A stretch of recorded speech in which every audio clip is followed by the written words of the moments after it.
Halo guys, jadi pada video kali ini gue bakal mungkin ngejelasin agak panjang ya, mungkin ini bisa makan waktu berjam-jam. Jadi gue ngejelasin semua yang ada pada trading forex. Jadi kalau misalnya kita artikan ya apa itu trading forex. Nah, jadi trading forex itu ya artinya trading itu adalah berdagang ya, dan forex adalah mata uang asing gitu, mata uang asing. Ntar gua ketik dulu. Dan ini adalah mata uang asing. Nah, jadi kalau misalnya trading forex berarti artinya berdagang dalam bentuk mata uang asing. Kayak contoh USD JPY, USD JPY, terus juga kayak GBP USD, terus juga kayak AUD JPY. Bahkan kalau misalnya IDR USD pun sebenarnya bisa disebut sebagai forex karena sama aja gitu. IDR USD. Jadi seperti ini. Nah, kalau misalnya ada orang yang nyebut SAU USD, ya SAU USD itu forex, itu salah. Karena apa? SAU USD itu bukan pair forex, tapi lebih ke komoditi. Karena SAU USD itu masuknya ke dalam komoditi kayak SAU USD. Jadi arti SAU USD itu adalah emas dalam berbentuk USD ya. USD IJP ya berarti dolar ya. Terus dolar dalam Jepang Yen, GBP USD dalam dolar. Terus AUD ya dalam JPY ya kayak gitu dan seterusnya. Nah, jadi ini kan kita udah jelasin apa itu pengertian trading forex. Nah, kita itu disebut sebagai retail. Kita trader kecil itu disebut sebagai retail. Ini gua jelasin dulu ya. Nah, kita itu disebut sebagai retail trader. Nah, retail trader itu adalah trader yang kecil gitu. Trader yang kecil. Dan kita tujuannya apa? Ya, tujuannya apa? Karena di dalam dunia trading ini ada yang namanya institusi. Ya, ada yang namanya institusi. Jadi, nanti gue jelasin lagi, ada yang namanya institusi.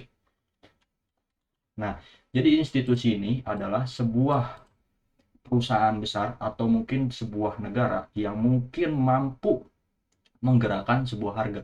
Jadi mereka itu melakukan open posisi yang cukup lumayan banyak dan mempengaruhi harga.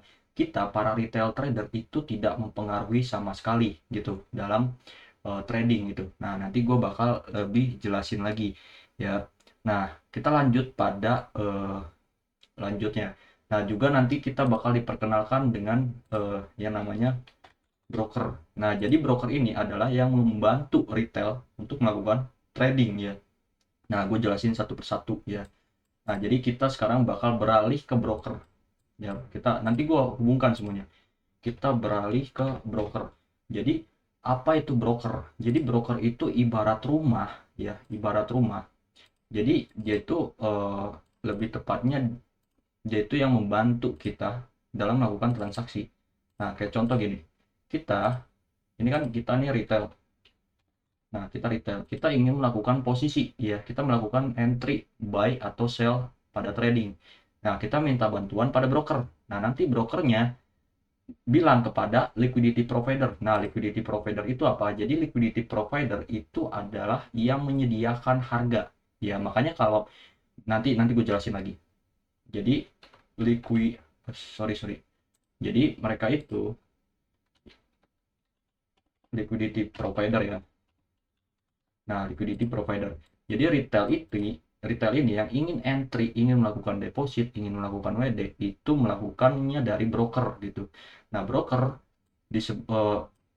bilang kepada liquidity provider, oh ini si retail ini mau entry dan lain-lain. Kalau misalnya disetujuin sama liquidity provider, maka langsung ke entry gitu dan entry-nya pun running ya gitu. Jadi seperti itu.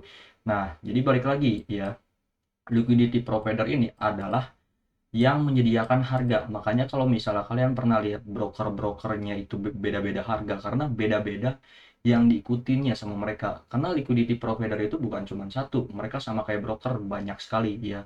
Makanya broker pun beda-beda ikutin liquidity providernya ya. Kayak contoh ada yang mungkin yang ikutin dari Oanda dan lain-lain gitu. Nah, jadi sekarang kita balik lagi. Jadi kalau berarti kalian itu udah jelas ya, retail itu trader kecil yang benar-benar tidak berpengaruh ya di dalam market. Dan juga caranya adalah retail itu meminta bantuan kepada broker, ya jadi broker itu adalah pusatnya gitu.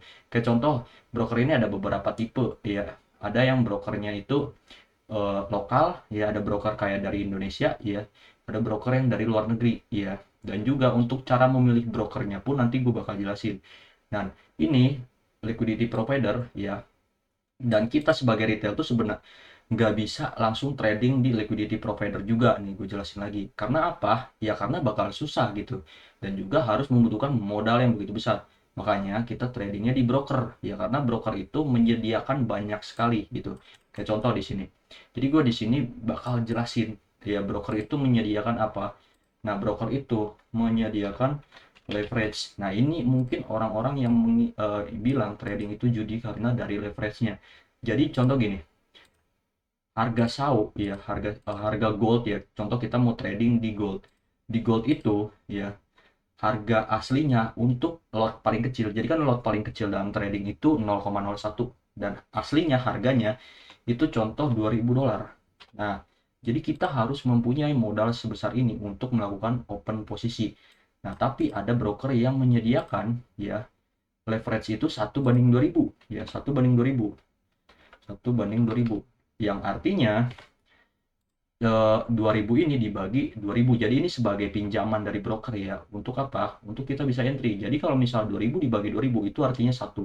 Nah, jadi kita hanya perlu punya modal 1 dolar untuk memerlukan entry 0,01. Jadi seperti itu. Nah, jadi balik lagi ya, broker itu mempunyai leverage. Nah, untuk modalnya pun untuk minimal deposit setiap broker itu berbeda-beda gitu. Nah, jadi cara untuk memilih broker ya, sini gue bakal jelasin juga. Jadi ada yang namanya WikiFX. WikiFX. Jadi di sini tuh kalian bisa mencari broker, ya kalian bisa mencari broker. Nah, ini kan banyak skor mereka tuh. Ada 9.50 ya, 9.40 banyak nih. Jadi kalian bisa pilih ya salah satu broker yang mungkin kalian ingin gunakan gitu, karena banyak sekali broker di sini ya yang mungkin akan sesuai dengan keinginan kalian gitu. Jadi sesuai kenyamanan masing-masing aja. Gue nggak nyaranin pakai broker apapun gitu. Jadi sesuai kenyamanan kalian saja gitu. Dan juga kita kalau misalnya nih, ini gue jelasin lagi ya, pada ini disebutnya website untuk melihat data COT, Commitments of Trader. Ya nanti gue jelasin lagi. Nah, kita lihat di sini seperti yang tadi gue bilang, ya kita ini berada di garis yang biru, ya. Garis yang biru itu lurus karena small trader atau retail trader, karena benar-benar nggak mempengaruhi harga. Yang benar-benar mempengaruhi harga adalah large spekulator. Itu artinya itu adalah institusi, guys. Nah, yang tadi gue bilang, makanya mereka mempengaruhi harga. Kalian lihat di sini mereka kedetek loh grafiknya, karena mereka yang benar-benar mempengaruhi harga gitu. Kita mah nggak benar-benar nggak kelihatan gitu, bahkan lurus aja grafiknya. Dan juga para komersial. Nah, komersial itu adalah kayak seperti bank-bank sentral gitu, kayak bank-bank antar negara gitu. Nah, atau bank-bank suatu negara, kayak contoh di Bank Sentral Indonesia apa sih, BI gitu, Bank Indonesia. Jadi seperti itu. Nah, bank sentral itu seperti itu, kayak bank-bank kecil gitu. Mereka juga berpengaruh karena mereka itu melakukan posisi yang cukup juga lumayan gitu. Nah, kita balik lagi ya, gue bakal jelasin apa itu margin ya, margin, apa itu equity. Nah, jadi kalau misalnya dalam trading, equity itu adalah modal kita ya, equity itu adalah saldo kita. Nah, dan juga margin adalah yang diperlukan ya, yang diperlukan untuk kita entry ya. Jadi contoh, kalian ada yang namanya margin. Nah, margin ini contoh ya, ini kan equity kita itu sebesar 100 dolar. Nah, kita memakai leverage ya, kita memakai leverage itu sekitar 1 banding 2000, yang mana 0,01 lotnya itu anggaplah 1 dolar ya. Jadi kita harus punya modal 1 dolar untuk melakukan 0,01 gitu. Nah, jadi marginnya kan tadinya tetap 100. Nah, ketika open posisi ya, ketika open posisi 100 dolar ya, 100 dolar, maka marginnya berkurang nih.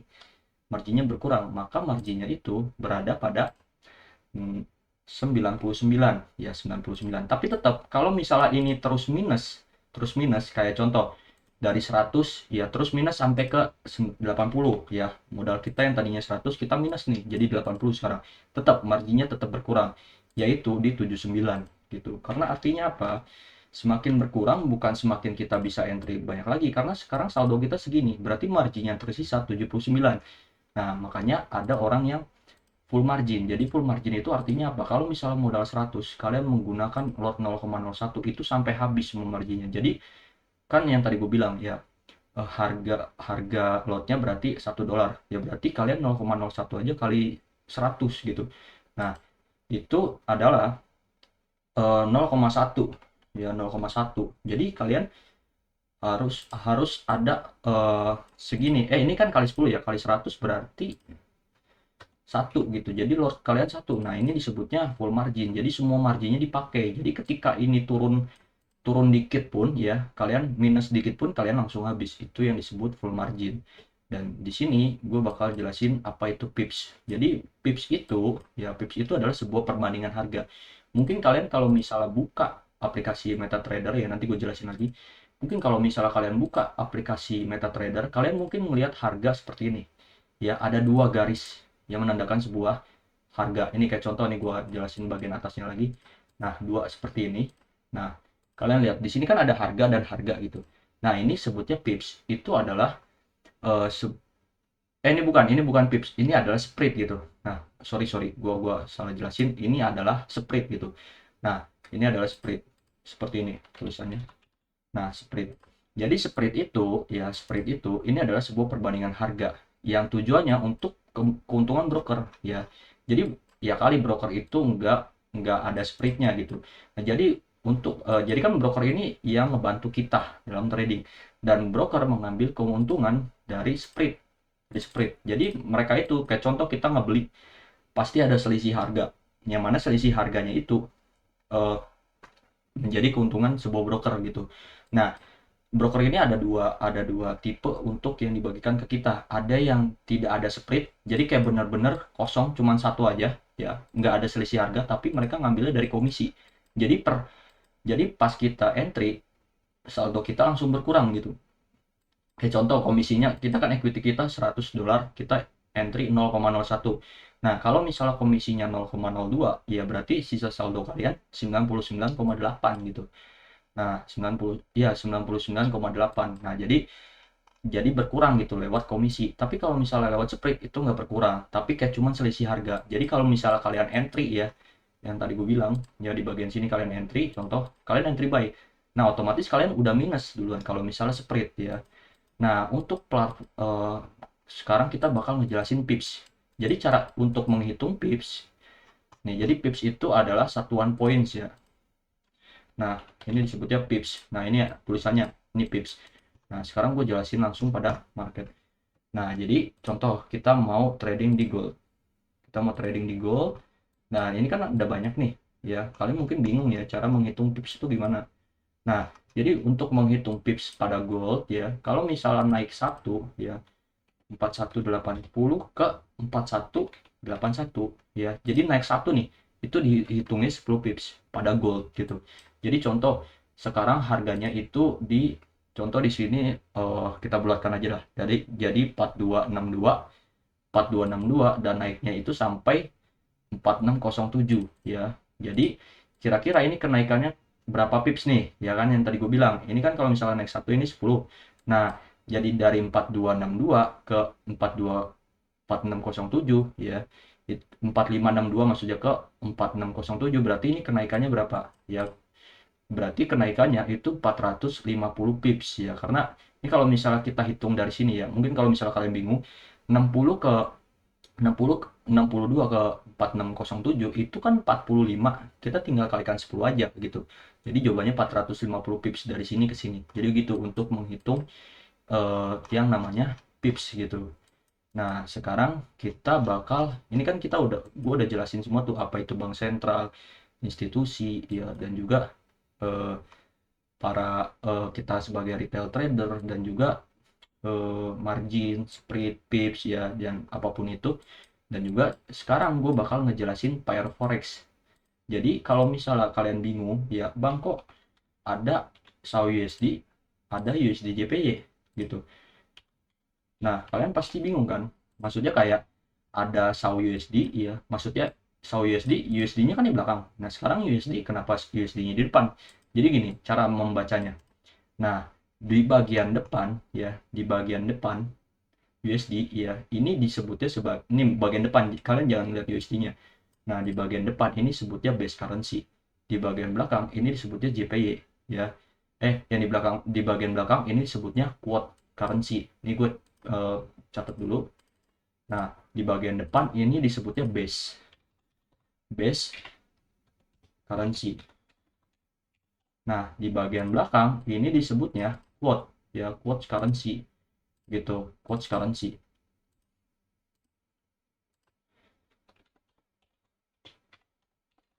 Quote currency. Nah, biar kalian gak bingung. Dan sama, ini di bagian ini pun sama di SAW USD. Di bagian depan disebutnya base currency, di belakangnya quote currency gitu. Jadi kalian nggak perlu bingung. Nah, dan juga kalau misalnya kita lihat di sini, kalau misalnya kita membeli sebuah harga ini, ya di mana USD-nya ada di depan, maka USD-nya menguat, ya. USD-nya menguat, USD-nya menguat. Ini kayak contoh ini naik lah. Jadi ibarat naik, USD-nya menguat, maka Jepang yen-nya turun, ya. Turun.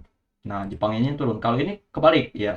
Kalau misal kita beli goldnya ini atau emas ini turun, ya, USD ini naik gitu. Kebalikannya gitu. Nah, tapi kalau misalnya kita menjual bagian ini, ya berarti USD-nya itu turun, Jepang yen-nya naik gitu. Nah, kalau misalnya kita menjual ini berarti goldnya naik, USD-nya turun gitu. Jadi kita bisa artikan nih, kalau misalnya ini kita membeli ini dan harga naik, maka artinya dolar itu menguat, maka Jepang yen turun. Makanya di saat kondisi USD JPY itu naik, maka bisa diartikan juga Jepang sedang mengalami inflasi, ya. Nah, seperti yang tadi gue bilang, kalau misalnya USD ini kita kan membeli dan USD ini naik, maka kan seperti yang kata orang-orang bilang, ya, kalau misalnya USD naik berarti gold itu turun, ya, karena seperti ini penjelasannya gitu. Mungkin orang-orang banyak yang nggak paham, ya, mungkin mentor kalian nggak ngejelasin tentang ini, ya, di sini gue jelasin semuanya gitu. Dan juga sekarang kita bakal ngejelasin, ini kan kita udah ngejelasin bagian ini, ya, dan sekarang gue bakal mungkin ngejelasin bagian apa ya, dan sekarang gue bakal ngejelasin bagian pada forex, ya. Ini gue bakal, ntar gue agak bingung dulu gue mau jelasin apa. Base currency pasti naik kan pips, ya. Oke, sekarang gue bakal ngejelasinnya. Jadi platform apa aja yang digunakan pada trading, ya. Nih, platform apa yang digunakan gitu. Platform apa yang digunakan, ya, pada trading. Jadi platform apa yang digunakan nih? Mungkin kalau kalian bingung, ya. Nah, jadi di sini trading view. Trading view. Jadi trading view itu, ya, adalah untuk kita analisa, ya, untuk kita analisa itu kita pakai trading view. Jadi ada, kalian cari aja di Play Store dimanapun. Jadi ini untuk analisa. Nah, ini untuk analisa atau aplikasi apa yang digunakan lah. Nah, setelah itu kan tadi kita bilang nih broker, ya. Broker kalian bebas, ya. Nah, kalau contoh di sini gue menggunakan yang namanya, bentar ya. Nah, kalau misalnya di sini gue menggunakan yang namanya Exness. Kalau gue pakai yang namanya Exness, ya, kalau kalian bebas mau pakai apapun. Nah, di sini gue pakai yang Exness. Oke, setelah itu apa? Ada yang namanya MT5, ya. MetaTrader. MetaTrader sebenarnya banyak, ya. Jadi gue jelasin dulu apa itu MetaTrader. Jadi MetaTrader kan kita melakukan deposit, melakukan withdraw, ya. Ya, melakukan, ya, kayak yang tadi gue jelasin tentang broker. Dan untuk entry-nya, ya, sebenarnya untuk kita open posisi sebenarnya bisa di broker, tapi lebih baik di MetaTrader karena lebih gampang. Dan untuk kita menghubungkannya nanti kan dikasih ID, dikasih server dan lain-lain, ya. Kita tinggal sambungkan dengan MetaTrader kita, nanti otomatis terhubung, ya, akun yang dari broker dan juga MetaTrader 5 gitu. Sebenarnya banyak, bukan MetaTrader aja, ada yang namanya Ctrade, ya, ada yang namanya, dan lain-lain juga, ada MetaTrader 5, MetaTrader 4 gitu. Nah, cuman kebanyakan orang itu sebenarnya nggak pakai MetaTrader, Tapi kebanyakan orang itu makainya itu si trade. Kalau di luar negeri kebanyakan si trade. Tapi kalau misalnya kita di Indonesia lebih kebanyakan pakai MetaTrader karena lebih simpel, dan si trade itu jauh lebih berat gitu. Nah, MetaTrader ini gua ibaratkan kayak ini tuh buat buat entry-nya gitu, buat entry-nya. Ini untuk beberapa platform yang pakai ya. Dan juga mungkin kalian harus menggunakan banking kalian ya, banking sendiri ya, karena trading itu ketika nanti kalian melakukan WD dan deposit itu harus sesuai gitu. Jadi kalian harus menggunakan m-banking kalian gitu. Kalian harus membuat dulu m-banking kalian dan lain-lain gitu. Untuk apa? Biar nanti tuh pas melakukan proses withdraw itu kalian bisa gitu, nggak apa ya namanya, tidak mengalami gangguan ya. Kita kan udah jelasin ya dari platform dan lain-lain, dan sekarang gue bakal ngejelasin apa itu apa ya namanya. Oh ya, jadi di trading juga ada yang disebutnya sebagai big player. Yang tadi gue bilang big player itu ya adalah institusi. Institusi itu banyak ya, kayak salah satunya gold gold gold apa ya, gue lupa. Oh ya, gold Goldman.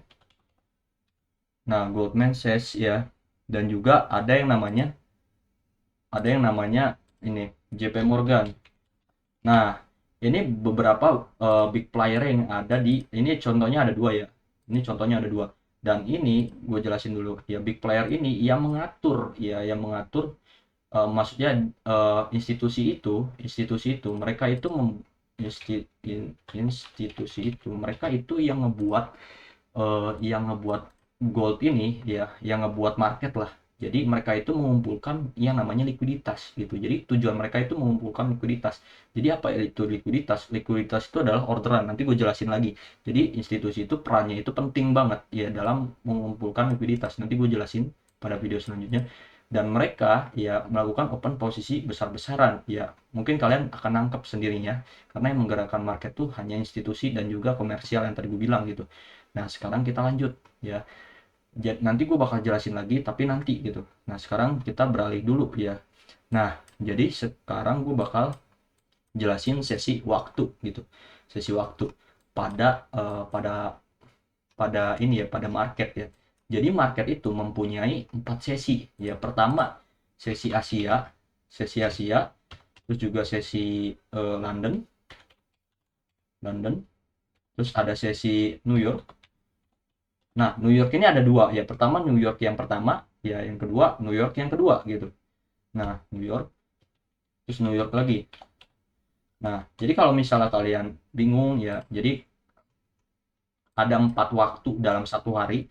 Ya contoh sekarang hari Selasa ya. Maka sesi Asianya itu kan di pagi, Londonnya itu bagian siang, New York itu setelah maghrib lah. Setelah maghrib, New York yang kedua setelah jam 12 malam ya. Jadi seperti itu ya hitungannya. Ini kalau misalnya kalian bisa cari tahu sendiri ya jam-jamnya, tapi di sini gue hanya menjelaskan bagian-bagian pentingnya aja. Nah, pertama di bagian paginya itu Asia, di bagian Londonnya itu eh, maksudnya di bagian paginya itu Asia, di bagian siangnya itu London.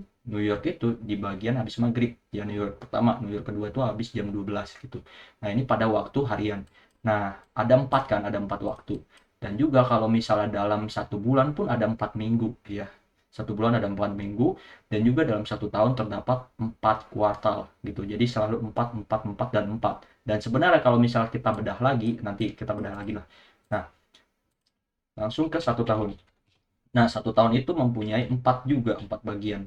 Nah, pertama, setiap 3 bulan sekali ya. Yang pertama, kuartal pertama ini setiap 3 bulan sekali, kayak apa sih namanya, dari bulan Januari, Februari, Maret gitu. Dan juga kuartal kedua itu dari bulan April ya, Mei dan Juni. Kuartal ketiga Juli, Agustus, September, dan kuartal keempat Oktober, November, dan Desember gitu. Nah, lanjut, ini satu tahun, dan satu bulan, satu bulannya itu terdapat 4 juga ya. Terdapat 4 juga, kayak minggu pertama, minggu kedua, minggu ketiga, dan minggu keempat. Dan sebenarnya dalam sesi Asianya pun ini kan ada 4 ya, dalam satu hari terdapat 4 sesi. Dan dalam sesi Asianya setiap sesi ini terdapat 4 bagian lagi guys, setiap 90 menit sekali.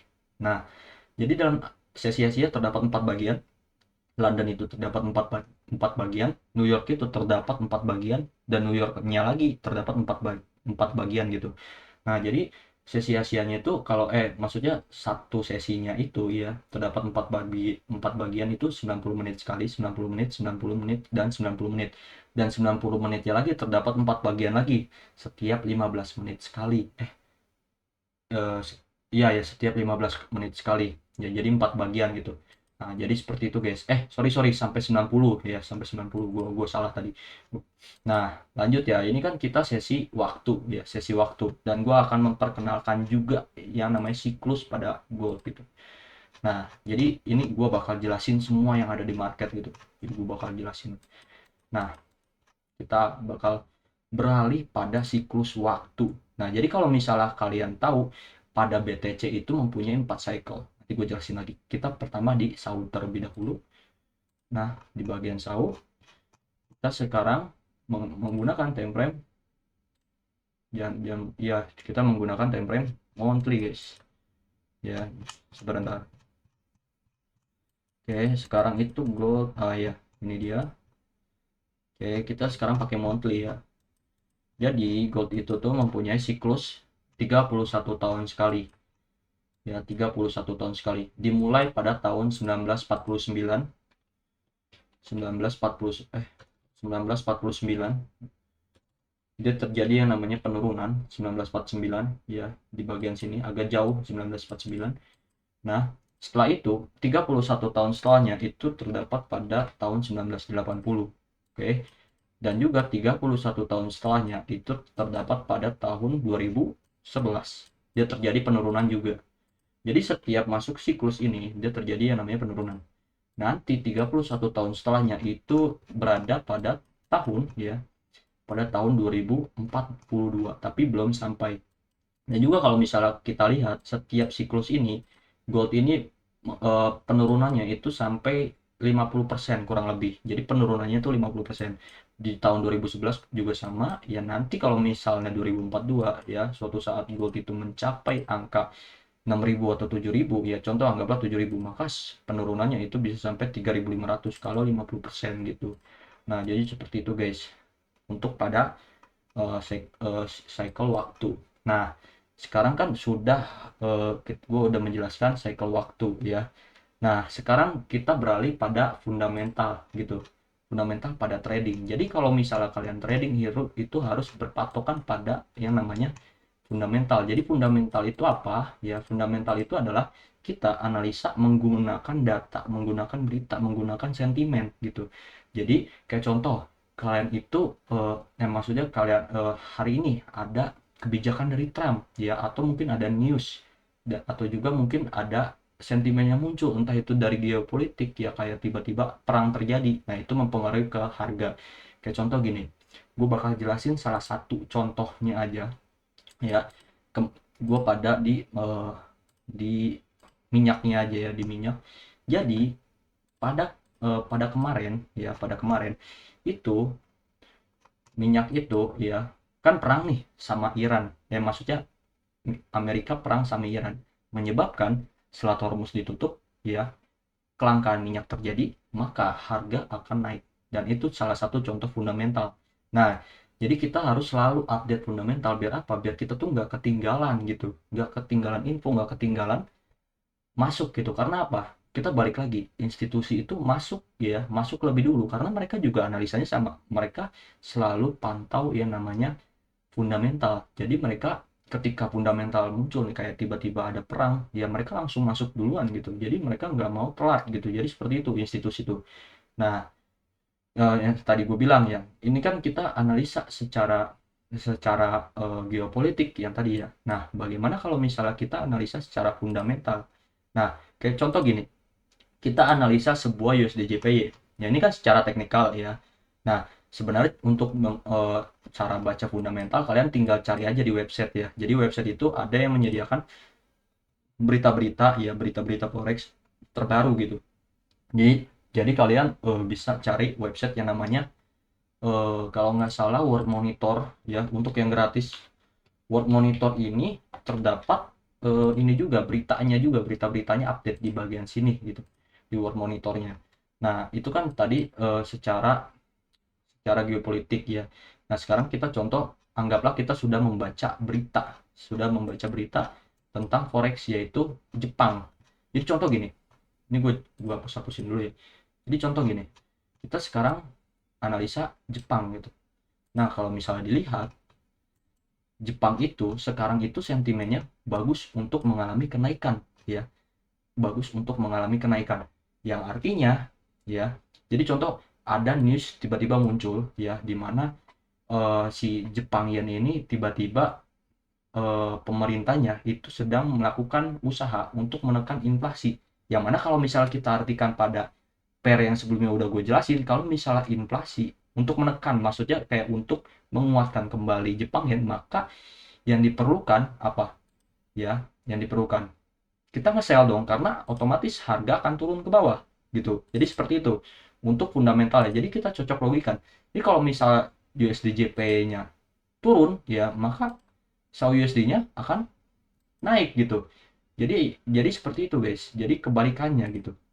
Nah begitupun sama kayak contoh USD ya, USD-nya contoh gini, USD ini di XY ini USD ya, jadi ini adalah chart dari USD atau dolar. Kalau misalnya dolar ini atau Amerika tiba-tiba melemah ya, kayak contoh Amerika sedang inflasinya ya, inflasinya.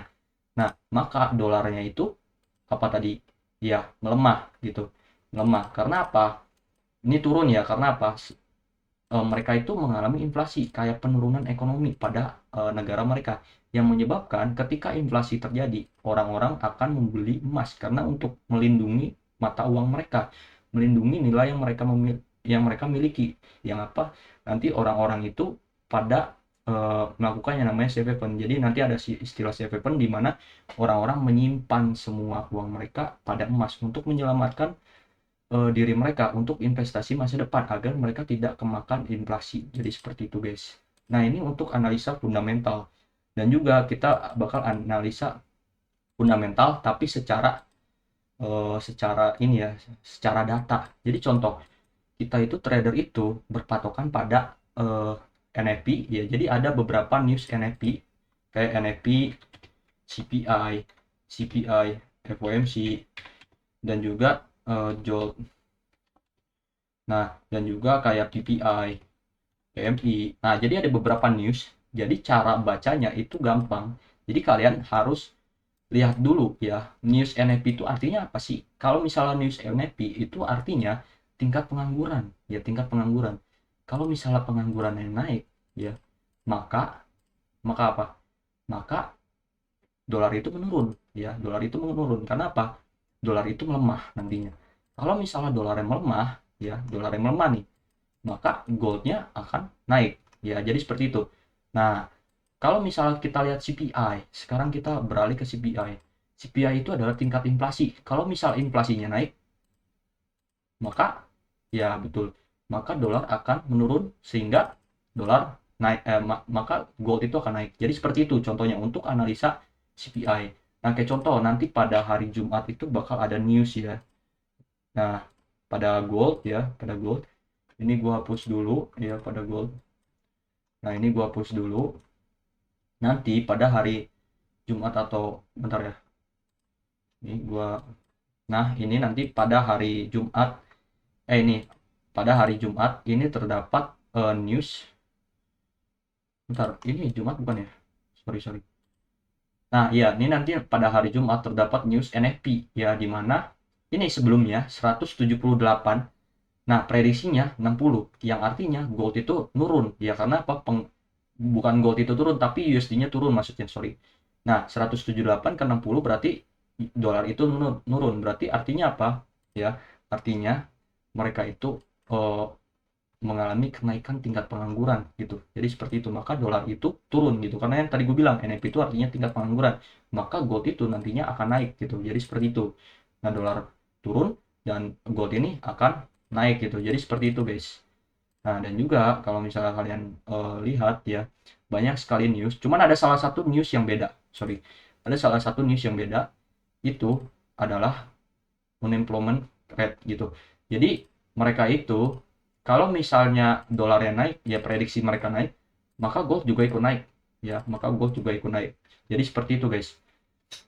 Kalau misal analisa secara fundamental, tadi kan gue udah jelasin semuanya gitu. Nah, jadi nanti ada hubungannya gitu. Nah, sekarang kita bakal beralih ya. Dari makro mungkin kita bakal beralih ke sorry bentar gue baca poin-poinnya dulu karena gue jelasin secara ini dulu. Oke.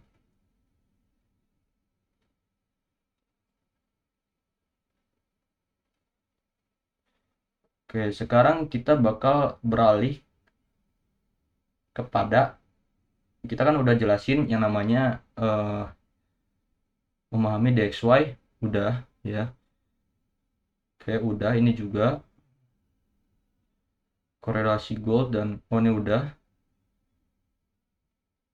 Oke, membaca data ekonomi udah. CPI FOMC udah.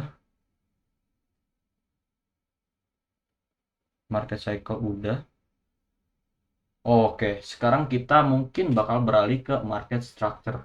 Jadi kalian kan udah tahu semua nih tentang broker, tentang kalian udah paham basicnya lah. Jadi trading itu harus ngapain dan mungkin kalian udah jelas nih fundamental itu digunakan untuk apa. Dan sekarang kita bakal beralih ke teknikal. Tadi kan gue udah jelasin fundamental dan analisa itu ada dua.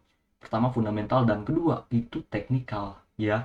Jadi gue bakal jelasin dulu dari market structure-nya dulu dari awal banget gitu. Nah, jadi ya gini bentar. Jadi market itu selalu bergerak tiga arah ya. Pertama dia naik.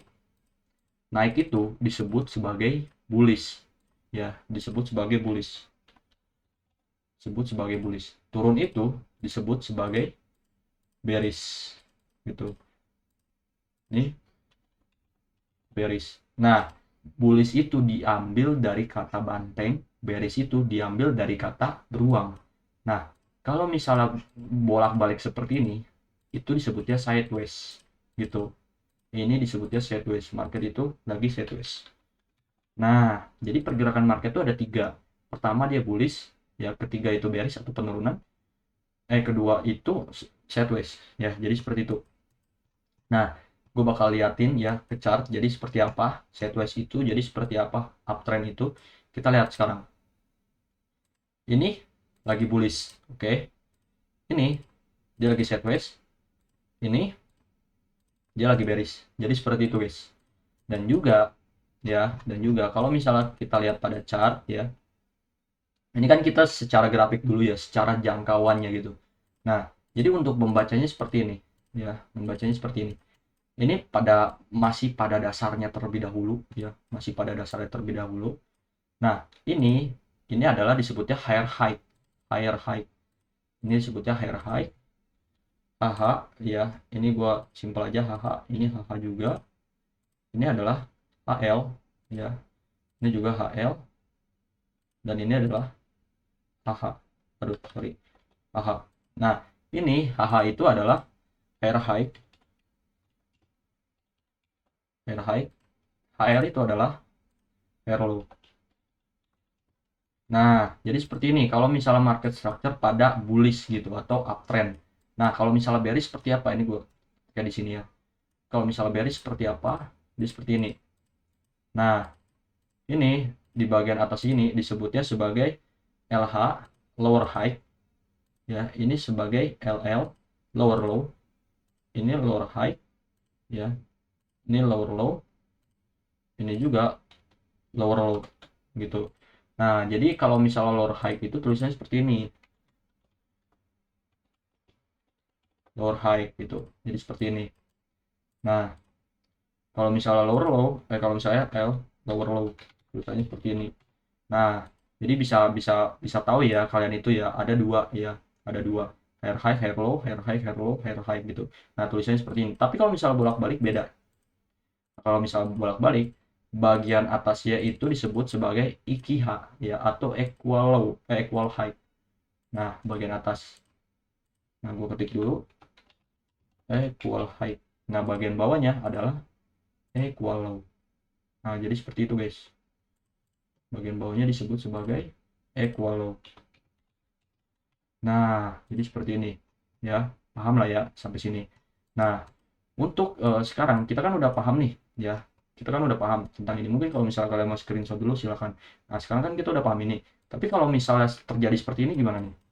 Kalau misalnya dia tiba-tiba naik, naik, naik, naik, naik, naik, terus tiba-tiba turun, ya maka pergantian tren. Maka nanti seperti ini, gitu. Jadi kayak higher high, higher low, higher high, higher low, higher high, langsung lower low, lower high, lower low, lower high. Nah, jadi seperti itu. Tapi kalau misalnya kita kan balik lagi, kita masih market structure ya. Dimana ini kalau misalnya pada market, nah sekarang kita bahas yang bagian ininya. Ini kan kita bagian atasnya kita sudah sebut ya. Ini adalah higher high gitu. Dan ini disebut sebagai boss atau break of structure gitu. Dan ini sama boss. Itu ini disebut sebagai boss juga. Boss atau break of structure. Ini sebutnya sebagai choke. Oke, jadi kalian paham lah. Choke atau change of character. Dan ini ya kalau misalnya turun lagi, kalau penurunan beda ya. Mereka nggak nandainya dari sini, tapi dari sini. Break itu berarti break itu artinya menembus gitu. Jadi menembus bagian structure gitu. Kalau misalnya change of character itu artinya pergantian karakter gitu. Nah, ini boss ya. Bagian ini sama juga boss. Jadi seperti itu. Kalau misalnya balik lagi sama lagi. Berarti kalau misalnya ini bagian ini ditembus, maka choke atau change of character. Jadi seperti itu, guys. Nah, sorry. Ini boss. Oke. Jadi seperti itu. Nah, jadi paham lah ya. Boss itu adalah break of structure.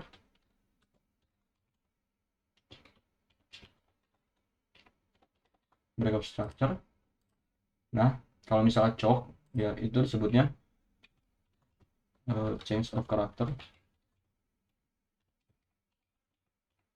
Nah, change of character. Jadi seperti ini ya cara bacanya.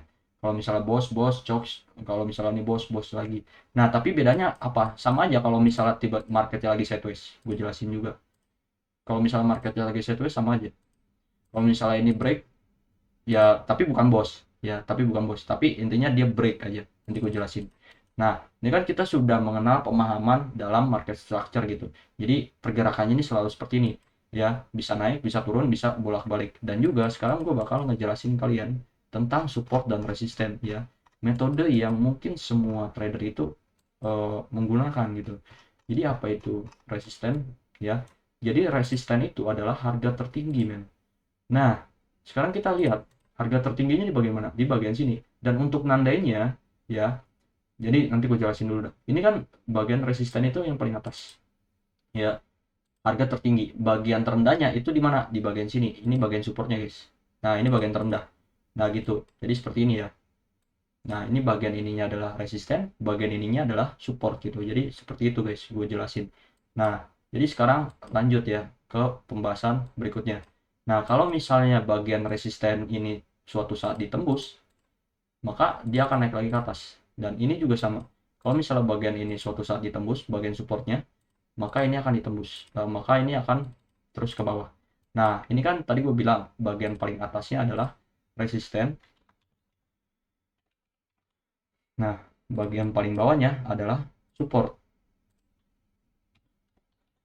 Nah, bagian paling bawahnya adalah support. Kalau misalnya resistennya ini ditembus, maka ini bukan resisten lagi namanya. Ini adalah RBS atau resistance backup support. Nah, jadi RBS. Nah, kalau misalnya support ditembus, maka artinya SBR. Tinggal balik aja support become resistant. Jadi seperti itu. Nah, kita kan udah ngejelasin bagian resisten gitu. Contoh ini gue bakal ngasih contohnya terlebih dahulu lah. Nah, kayak contoh gini. Ini kalau ini kan pada yang besar ya. Kita lihat di bagian kecilnya ada. Ini resisten ya, resisten. Oke. Kalau misalnya resisten ini ditembus, ya ini kan udah ditembus, maka ini menjadi RBS. Kalau misalnya balik lagi harga, ya ini bisa menjadi ada pantulan gitu.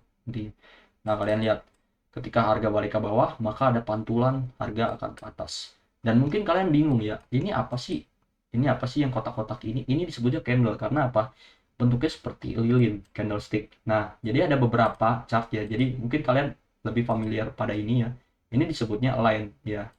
Nah jadi garis ini disebutnya line. Nah tapi para trader itu lebih lebih cenderung menggunakan ini, popularitasnya lebih tinggi menggunakan ini gitu. Oke, sekarang kan kita sudah belajar yang namanya support dan resisten. Nah, sekarang gue bakal kasih tahu ke kalian ya bagaimana cara penggunaan Fibonacci. Jadi Fibonacci itu ada tipe-tipe macam ya. Jadi contoh, harga itu lagi naik ke atas ya, harga itu lagi naik ke atas. Bagaimana sih cara kita untuk menentukan dia penurunannya itu sampai mana? Kita kan udah belajar teknikal tentang support dan resisten ya. Sekarang gue bakal ngejelasin bagaimana sih Fibonacci itu digunakan. Jadi Fibonacci itu ada tiga area ya. Pertama gini, bentar ya. Gua ini dulu, ini gua salah. 0,618. Nah, jadi Fibonacci yang pertama ini adalah seperti ini. Nah, jadi digunakannya untuk apa? Ya, kita harus tahu zona-zonanya terlebih dahulu. Nah, di sini kan kalian lihat ada zona 0,5, 0,618, 0,7. Pada Fibo, ya zona yang paling oke banget itu adalah 0,618. 0,618 pada Fibo itu disebutnya golden ratio, ya, zona emasnya lah, zona paling oke gitu. Ketika market balik ke area 0,618, maka harga akan mengalami kenaikan gitu. Jadi seperti itu. Nah, ini kan untuk menentukan koreksi. Nah, bagaimana Bang untuk kita menentukan dia turun lagi gitu. Nah, untuk kayak gini, dia naiknya sampai kapan untuk kita buat nge-sell ke bawah gitu. Jadi seperti itu. Nah, nariknya terbalik gitu. Dari bagian sini. Jadi kan, nah jadi seperti ini. Nariknya kebalik. Kalau misalnya tadi kita dari bawah ke atas, kita dari atas ke bawah. Untuk menentukan apa? Untuk menentukan area selanjutnya sebenarnya. Nah, jadi area-area selanjutnya itu di sini gitu.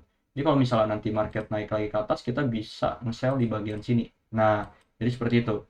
Nah, kayak contoh sekarang di bagian sekarang ya. Ini market lagi turun, kita tinggal cari untuk area ya untuk ini pullback ya ke atas lagi. Nah lihat ada 0,618, ada 0,7, cuman dia nge-respect area 0,5. Nah sekarang kita untuk balik nih ya, kita mau ngebuy kira-kira dia sampai mana penurunannya. Oke, kita tinggal tarik aja terbalik ya, kita tinggal tarik terbalik aja. Nah oke, maka kita akan mendapatkan zona-zonanya gitu ya, contoh di bagian sini, di bagian sini. Oke, terus juga di bagian sini. Oke, dan juga terus nih, enggak, yang keduanya belum didapetin. Dan juga nih, sekarang gue bakal jelasin lagi. Ini untuk menentukan dia koreksi ya. Nah, dari sini ke sini. Respect area 0,5, bukan respect area 0,618. Oke, nah, sekarang untuk menentukan area koreksinya gitu. Dia sampai mana. Nah, lihat. Ketika sudah masuk area zona ini dia balik arah gitu ke bawah. Nah jadi seperti itu guys penggunaan Fibonacci. Mungkin kalian masih bingung cara penggunaan Fibonacci, dan ini gue udah jelasin semuanya. Dan juga ada, oh ya, untuk settingannya, nah kalian bisa lihat settingan gue ya. Mungkin kalian yang ingin menggunakan Fibo yang seperti gue, kalian mungkin bisa screenshot bagian ini, kalian ikutin aja settingannya. Oke, dan juga lanjut ya, lanjut. Nah, untuk menentukan ATH, sekarang untuk menentukan ATH.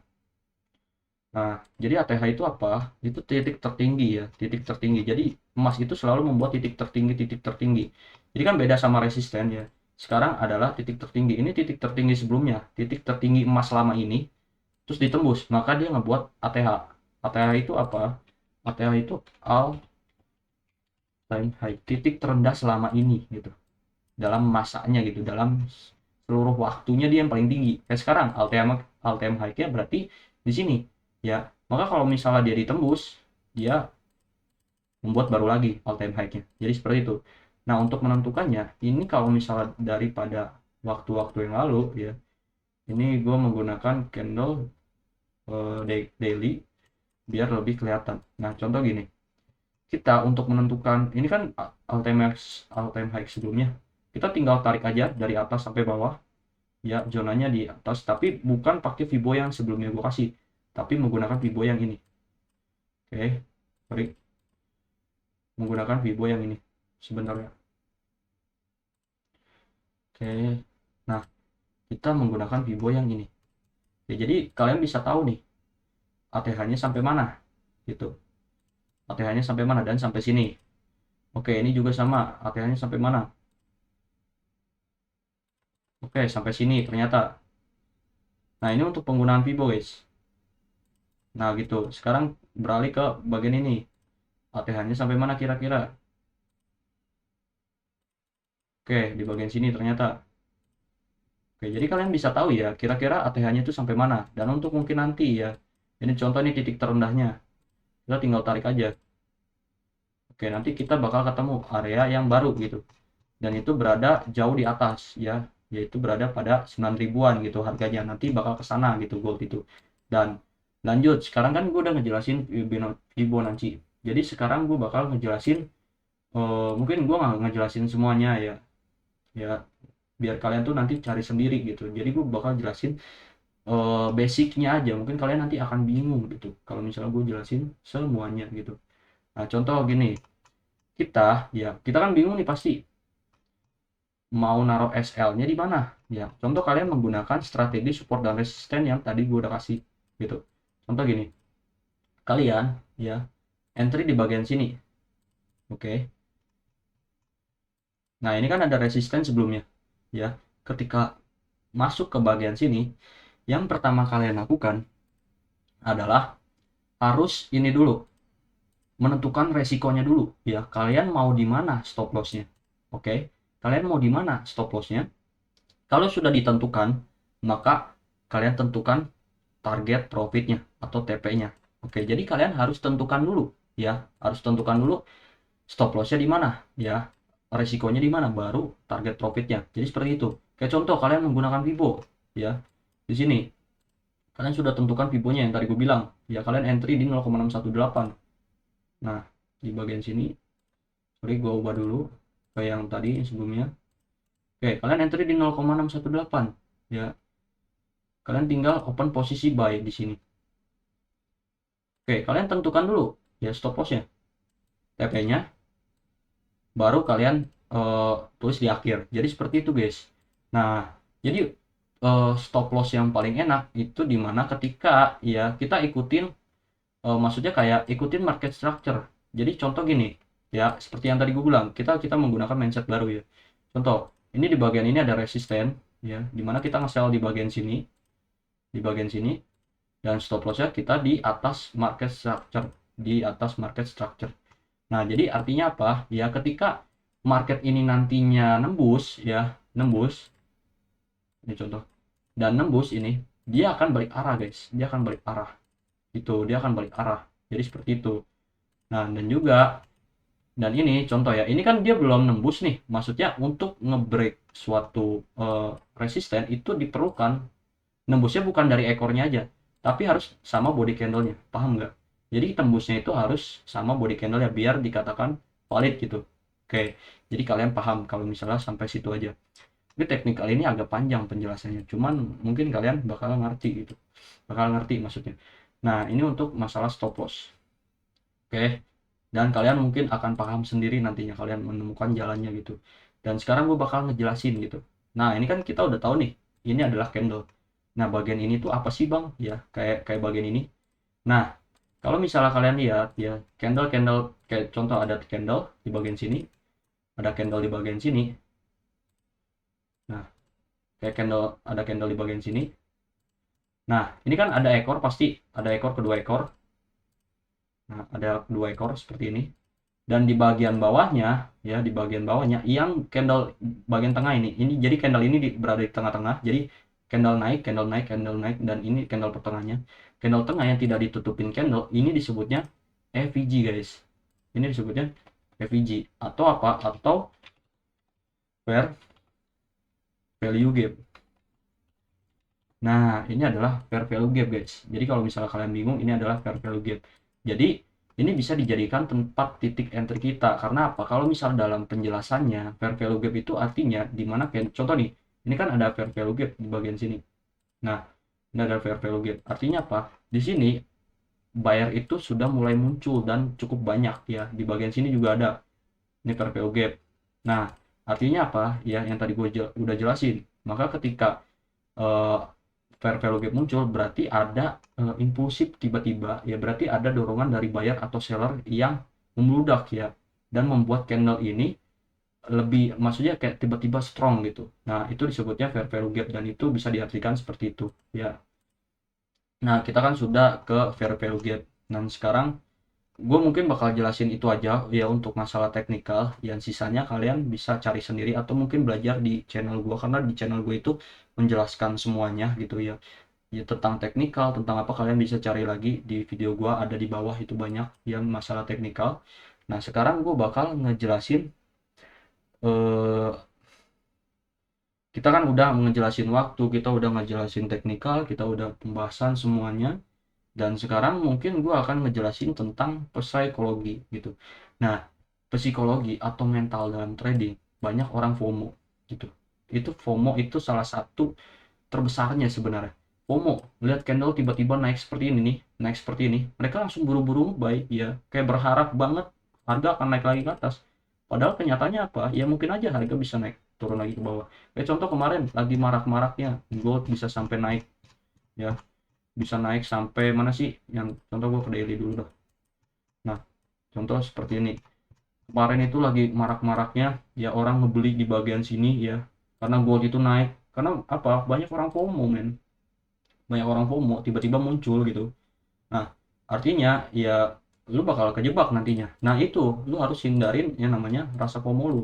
Oke, yang kedua itu ada yang namanya bahaya revenge trading gitu. Jadi revenge itu apa?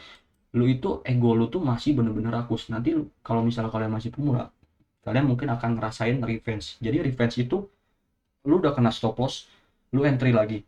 Lu udah kena stop loss, entry lagi gitu. Lu udah kena stop loss, lu entry lagi. Makanya gue saranin di sini, untuk lu yang baru pemula itu gunakanlah stop loss yang besar. Jadi stop loss yang besar itu bukan artian kalian eh, resikonya besar juga, nggak kayak gitu, tapi lebih lebih ke gini, lotnya yang harus kalian sesuaikan. Jadi stop loss besar, stop loss kecil itu nggak ngaruh sama kerugian kalian. Kayak contoh, kalian buy di sini ya, buy di sini lah contoh ya, di bawah sini. Nah, stop loss kalian mau sebesar ini pun tetap sama, asal lotnya kecilin gitu. Asal lot kalian kecilin. Nah, sama persis dengan kalian ngebuy di sini ya, dengan stop loss tipis tapi lotnya agak besar gitu. Paham nggak? Jadi lotnya jauh lebih besar dibanding yang ini. Nah, cuman kalau ini lotnya lebih kecil untuk lebih aman. Karena apa? Kalian itu harus membentuk yang namanya mental dulu. Kebanyakan trader pemula tuh langsung pengen yang stop loss tipis. Nah itu kesalahan psikologi gitu. Ketika kalian sudah masuk fase itu menggunakan stop loss tipis, kayak sosokan paling jago banget stop loss tipis, sekalinya kena entry lagi, kena entry lagi, entry, kena entry lagi terus gitu, kayak gitu, dan modalnya habis ya. Sekalinya profit ya langsung ke apa namanya, langsung post di TikTok ya, sosokan banget kayak, wah ini gue paling bisa baca market dan lain-lain, padahal itu aslinya lu entry mulu ya. Lu sama aja kayak mengandalkan kehokian lu kalau gitu, bukan analis banget gitu. Nah itu udah ya, kita udah ngejelasin yang namanya revenge, dan juga disiplin pada trading plan ya. Jadi kalian harus trading, harus disiplin pada trading plan. Contoh, kalian sudah tentuin metode kalian dengan tepat, kayak contoh support dan resisten aja udah. Nah kalian mau backtest, backtest itu apa? Jadi backtest itu pengulangan metode kembali gitu. Nah jadi kalian sebelum menggunakan metode itu kalian harus tes dulu ya. Jadi kalian replay chart ini sampai ke belakangnya untuk kalian gunakan metodenya seberapa persen WR-nya gitu. Nah kebanyakan orang kalau misalnya sudah melakukan backtest, yang digunakan beda ya. Contoh, pada yang di backtest kalian menggunakan daily ya, kalian di backtest mah sabar banget. Ketika sudah masuk realnya, sudah tidak backtest ya, kalian nggak sesabar itu ya. Tiba-tiba kalian banyak banget entry gitu, nggak jelas men, itu nggak jelas, nggak sesuai sama trading plan lu. Dan juga trading plan yang dibuat ya harus sesuai. Kayak gini, trading plan itu ada rencana trading, adalah rencana trading. Ketika lu sudah membuat trading plan, lu harus ikutin. Kayak contoh dari segi lot, kayak contoh dari segi stop loss, kayak contoh dari berapa hari trade maksimal hari ini, kayak contoh berapa loss maksimal gitu, biar lu tuh biar bisa mendisiplinkan diri lu pada market. Dan juga biar lu tuh terbiasa pada market. Kayak gua ya, gua entry jarang banget entry, nggak kayak mentor-mentor lain ngasih sinyal kayak nyuruh entry tiap tiap detik, tiap menit, ya kan nggak mungkin. Karena gua apa, gua tahu member gua masih banyak yang pemula, jadi gua ngajak mereka itu nge-swing dengan lot yang kecil. Jadi apa, biar nantinya tuh mereka terbiasa gitu dengan apa, dengan kesabaran, ya dengan menunggu setup. Jadi kalau misalnya kalian tahu ya, gua itu dari kemarin itu nunggu gold itu turun ke bawah, karena gua apa, gua ada entryan limit buy di bagian sini. Jadi gua nunggu ya gold itu di bagian sini, ya gold itu di bagian sini. Nah itu sangat lama sekali, dan gue ngajarin member gue seperti itu, bukan yang dikit-dikit full margin untuk gue dapat komisi sendiri gitu. Jadi bukan seperti itu, kalian harus ikutin ya. Jadi kalian untuk disiplin di market ya, kalian catat semua, entah itu dari catatan di HP kalian atau mungkin dari buku yang kalian punya. Kalian catat aja udah, kayak trading plan kalian, kalian harus ngapain ya, kalian harus kayak gini kayak gini kayak gini, kalian ikutin aja ya, jangan sampai lepas dari trading plan. Dan keempat, membangun trading journal. Jadi trading journal itu kalian harus ngebuat kayak catat juga sama kayak trading plan, tapi beda. Setiap kalian entry, setiap kalian stop loss, setiap kalian take profit, kalian harus catat ya.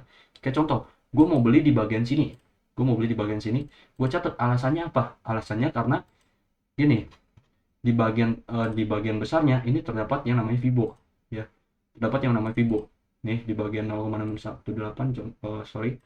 Nah ada Fibo ya, dan juga ya di bagian sini, ini dia lagi penurunan untuk mengambil bagian Fibo ya. Gue catat semuanya alasannya, gue entry di bagian sini, gue catat. Ketika nanti contoh harga melakukan dapat nih, gue take profit sampai atas, terus ya udah gue catat lagi akhirnya take profit dengan segini segini segini, rahasia bersyukur dan lain-lain. Kalau misalnya kena stop loss gini, oke, nggak apa-apa kita kena stop loss dengan manajemen yang baik dan mengikuti trading plan. Jadi seperti itu guys kalau misalnya jurnal yang bagus. Oke, nah jadi sekarang kita eh oh ya, gue belum menjelaskan ini.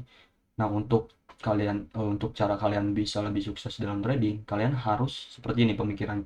Jangan 24 jam terus-terusan melihat chart. Paham nggak? Jangan terus-terusan kayak kalian tiba-tiba buka buka trading view aja terus. Terus kalian ke cafe buka trading view, kalian ke ini buka trading view, di kelas trading view, di rumah trading view. Kayak seakan-akan tuh kalian tuh trading banget gitu, seorang trader banget. Nggak kayak gitu juga men ya. Ya percuma kalian buka trading view kalau nggak entry mah ya, kalau nggak profit ya percuma, sama aja.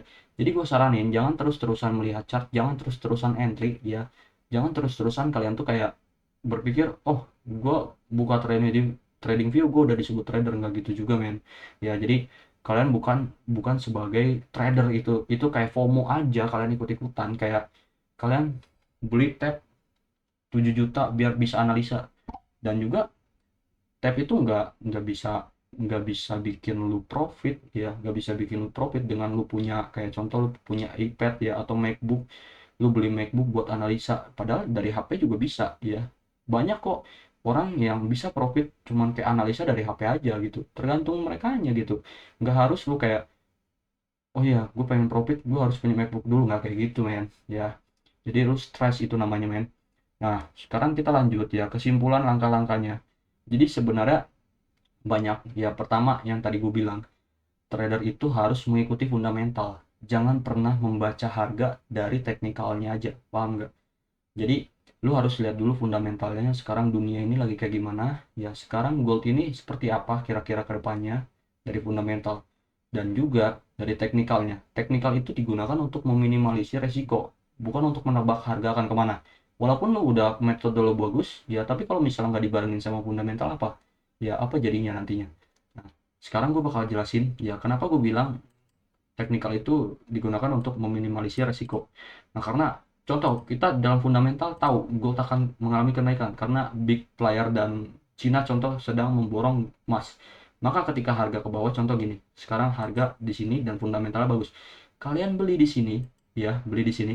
Dan teknikal digunakan untuk meminimalisir resiko ya, karena apa, dengan teknikal kalian udah tahu nih kira-kira stop loss kalian di mana ya. Contoh tiba-tiba harga itu 76 ya, kalian udah kena stop loss gitu. Jadi teknikal digunakan untuk meminimalisir resiko, bukan untuk menebak harga akan kemana. Nah jadi seperti itu guys. Nah, dan sorry juga gue sebenarnya sebenarnya gue mau banyak jelasin kayak tentang Astrodog dan lain-lain, tapi sebenarnya itu udah ada di video gue yang lain. Jadi ya pada pada video kali ini gue hanya jelasin yang basic, yang bener-bener buat pemula banget. Tapi kalau misalnya kalian udah ada basic, kalian ya tinggal lanjutin aja. Itu banyak video gue jelasin tentang semuanya dalam market, ya gue jelasin satu persatu. Jadi gue nggak kayak mentor lu yang sesat gitu. Jadi gue bener-bener jelasin semua dari awal gitu. Jadi kalau misalnya lu masih ikutin mentor yang sesat, lu bakal nggak bisa maju ya. Tapi kalau misalnya lu ikutin gue, lu bakal bisa maju karena buktinya banyak. Ya banyak member gue yang ikut gue dan semuanya bisa mendapatkan funded sertifikat kayak yang di belakang gue ini, sertifikat funded ya. Dan juga mempunyai portofolio yang bagus ya, karena kita itu trading bukan secara full margin, tapi trading dengan menggunakan trading plan dan jurnal yang bagus, dan juga dengan kesabaran yang oke, money management yang oke gitu. Jadi yang belum tahu money management apa, money management itu adalah cara untuk kita mengatur uang sebaik mungkin. Kayak contoh modal kita 1 juta, bagaimana modal 1 juta ini nggak habis. Jadi seperti itu. Nah, dan juga mungkin kalian eh, nonton video ini, ya mungkin kalian luangkan waktu kalian untuk beberapa jam ya untuk menonton ini. Untuk apa? Biar kedepannya tuh kalian bisa lebih maju, men, lebih maju ya, pemikiran kalian lebih maju, jadi nggak harus stuck di situ-situ aja. Jadi seperti itu ya.